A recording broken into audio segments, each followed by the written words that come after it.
David Widener is a Facebook believer. Well, sort of. He'll come here to tell you what he means.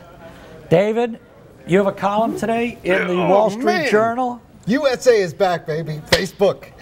Yeah, you know, it is. Look, it's really hard to create any business, much less a business that makes profits. Okay? Much less one that just is a total waste of time. Well, you know, this is. I find the column you wrote very interesting because you basically say, listen, I know Facebook well. I know you're an active user of Facebook, but you basically say, listen, you know, it's kind of a time waster. Suck is what I call it. Time suck. Yeah, I don't like to use that word on a family show like this. But what I mean, you use Facebook and you basically say, listen, this is used. It's an advertising generator for people with a lot of time on their hands. Or with a lot of their employers' time on their hands. And companies of 1,000 people or more generally lose about $10 million in annual productivity because people are sitting there liking things and disliking things. You know, this is this the best America can do, really? Well, I mean, this is our big IPO. This is the biggest IPO since Google.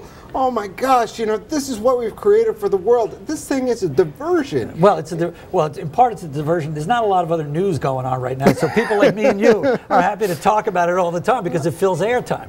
That's part of it. Yeah, but it's more than that. It's the things that Jack was talking about. Jack coming on here and saying users love this thing. Yeah. Well, you know, cocaine users like that so too. you think this is like crack? It's like it's a time sink. But I mean, you quote, was it a professor you quote? Yeah. Who basically kind of did a little research and found out that people basically waste most of their day on this thing. I mean.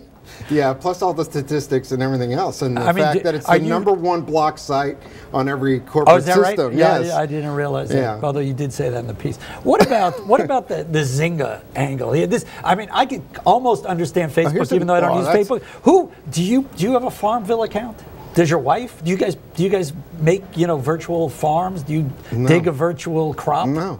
Why don't these people get out and do something like actually plant the seed in the ground? Mow a real lawn. Yeah, mow a lawn, plant the seed, make some money, do something productive with yourself. And yet, in spite of all your negativity and what I would describe as a very contemptuous attitude towards Facebook, I have seen you on Facebook sites. I know you are a Facebook user. So it obviously fulfills some purpose in your life.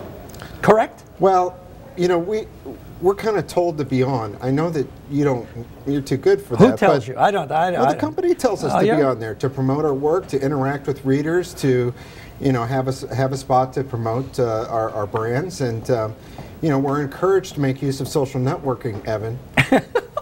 Boy, Twitterless, Facebookless, MySpaceless. I know I'm spaceless. I gotta read the corporate memos a little more closely because I don't get the same memos you do. Well, you're off in your own little world. That's a problem. I'm a private man. I'm a private man, and you're a public man. That's right. It's hard being a private man. Okay, just final question? Your prediction? Huge success, Facebook IPO. I could care less.